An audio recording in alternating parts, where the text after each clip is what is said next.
आज तो मजा आ गई।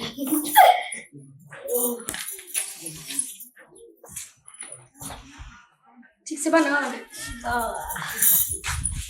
कहाँ चल रहे बहुत सस समर के हई का हो का पूछे तारा बोला।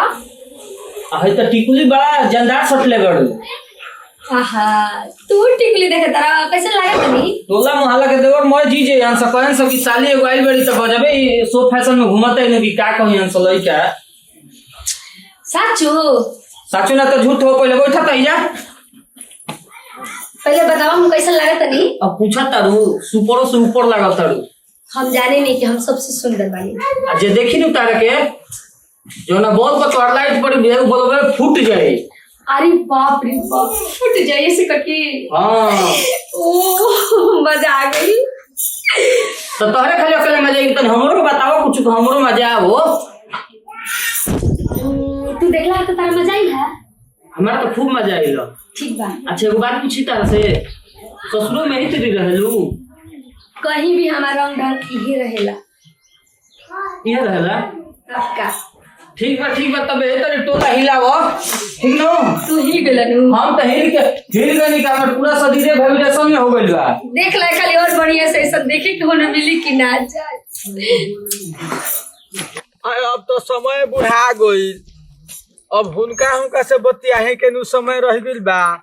लेकिन सवेरे ले बैठल बानी अभी ले कोनो ना आइलस। आहो भैया ई लौड़िया सीधा कर ना। अरे बबुआ एगो समाचार सुन लो। पहले हमार बते सुनबे। का बोलो एगो जींस पैंट सिवा न दे हमरा के दे। तो का हो जाई जींस वाला पर धोती दे हमरा के। ए बात हां अभी क्या खाती हई मैं गजब हाल में मर दे अपन इज्जत अपन ढक के ना रखबनु तो अरे इज्जत ना कर तो- लगे ऐसा। ढेर मत कह बक बक न तो हाथ में ढेलो ले ले बस। तो बाती पावल जाई बाती पाही बाती पाओ बाती पो बात पर हाँ। हां तो आओ बात पर तू कबे ले बात पर ना उतर ले।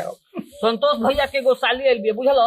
आय संतोष भैया के साली संतोष पाए पड़ घूम दिया हाँ। अरे मर दे कोई का उ तो बियाह हम ही करौले बानी। अरे हम देखनी हम तो हमर एकदम शरीरिया में वाइब्रेशन होके लगा इतना सो धज के बिया वही पे एगो सब कोई हिटी बिंदी सटला उ सटले भी हत बिंदा बिंदा हां हरियर के हां हरियर के कि लाल के। लाल के हां चलो ना तोहरो के दिखा दी का। रुक रे संतोष भैया तो सही देखी तो कोई क्यों जानियो गइल हो यार हैं लेकिन बुढ़ा गेल बिन लाज लगत रे। ज्यादा आदमी के मन तू कब कहला मन बुढ़ाला आदमी के कि तन बुढ़ाला चलो देखाई तोहरो के तन तू एंजॉय कर लिह ठीक नो।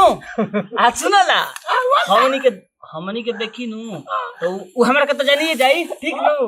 अरे को चलो रुक रे चलो ना तो ऊपर से कोनो ढेलो मार दिया से बस कपार पर फूट जाई। चलो चप्पल पहन लो। अरे बड़ा हमारा तो बुझात के बिना खोली पेट भर जी रे। तो हे तरी नहीं खा चले के हे तरी चल के कहे कि यही तरी गइल है चलो अभी ए हां अभी है अब आते होई हम देखो होए तो ना तो नुहे होई हम जाते कल तू देखत रहिया। रे हे बिसलवा के रे खोले बाप रे बाप निकुली इतना खतरनाक बा। जवान से जवान कहीं बूढ़ा हिलता। हम बूढ़ देखताड़ू तब हो तही काहे कि ठकला है आगे से ठोकने पीछे ठोकने तारे के ठकला है भोजपुरी में बोले लगन रुकला है। हां कोई कोई ठोकला है। ए भैया ये कर बुका हो हमारा चिंतड़ू तारा के चिंती तो पूछी थी की हो बोला। संतोष देखिन लू अच्छा होनिया के बड़े बड़े गुमटी पे गए। अच्छा उतावा जीजा हड़न। अब तो बियाह में हम ही को सब कुछ करौनी हो। अच्छा तो तू ही करैला। हां मैं हम ही करौनी अब हम ही करा। ये कैसे बोले तारा हो करम तो का करो जाना 60 साल के हो गइला ठुरुक बन के चला तारा नो ठुरुके रह। छुआ मत ना तो भर भर रेशन में हमार दिमाग होखे लगता। अरे बाप रे बाप ई बुढ़ावा ऐसन बा के एको सोचो ना होत होई। का बोल लो तो ना बुझाता करे हो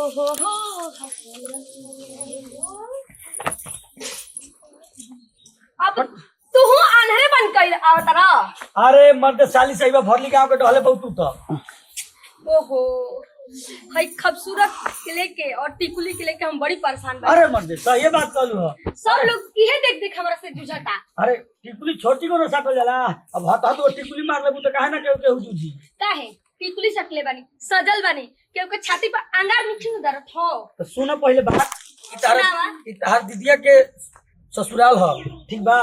तो दीदिया के तो साली बन के आई जाला, तो बुढ़वा लइका जवान नदान सब कोई के तू लगुए लगबू। तो एगो दूगो हमरा गांव के बूढ़ो बाड़न जोन लगुआ लोग के छोड़े लोग ना, ठीक बा? हइसे मत चलन होर गइला के। ओहो तानी कि काहे जेने जातानी सब चटनी बना के चाटही के चक्कर में लागल बा। जा ही देलू मर्दे। आजा।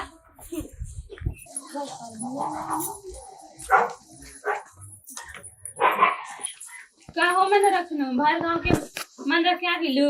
अच्छा तू दुआरी झकत का हो? ना ऐसी थोड़ा सा हम सोचनी है कि कोई कुछ बेचे वाला पार होइल तो हम सोचनी कि देख हम तो तारा क्यों बेटा गेलू तो हम सोचनी पूछ लेता नहीं तारा से। ठीक बा, नहीं अपन बतावा। आई का बिंदी इतना बड़ा साट ले बड़ू हो। बिंदी हा कि टिकुली हा?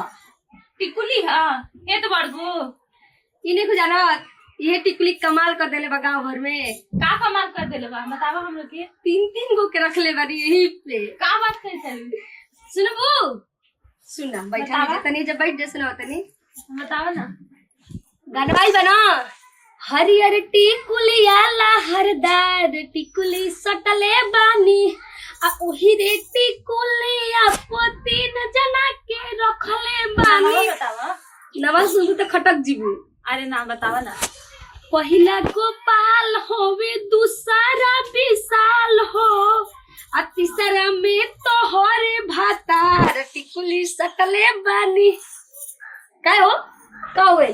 तू जा उन घरा से हम पूछा था जा तू जा। अब तो धोआई मजा आ गई। टिकुली के फेरा में ही पड़ल बना आवे जा इन तरह के बतावा तनी हम अइहन ना घर तभी बताई मिल घर के। अरे वाह, अरे कहाँ टिकली का चक्कर लगा के आवता नहीं? पागल है, काम बात तक कान बहे लगता। कान बहे लगता? हमारे यहाँ दिमाग खराब हो रहा बा। का भइल कि दिमाग खराब हो गइल तहार? के रहल टिकुली वाली? ए तेरी की जय हो खो। तो तू कहाँ देख लेलू टिकुली वाली को?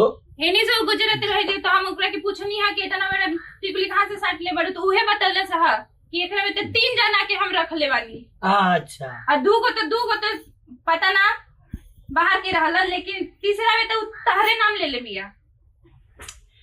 उ गांव भर के साली है या लघुआ है, और वो संतोष भैया के साली लगे हन, तो बस उनके पर मजा लेते रह आदमी। भरली गांव के लघुआ है तो सबको मैं तो वो पड़े वो टिकुली शर्ट ले लिया कैन कैसे अनहोले में चलते यार टकरा गली हमरा ले तेमे कौन बड़का चीज बा। तो तू टिकुली शर्ट ला मर दे।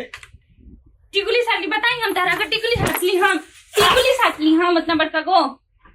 अरे ते मजाक कर दिन तो कौन कहे कि मतलब हम मेहरारू बन गई का? बस हरदम तोरा दिमाग में भूसा भरा रहता। तो बता भी के पड़ी हमरा।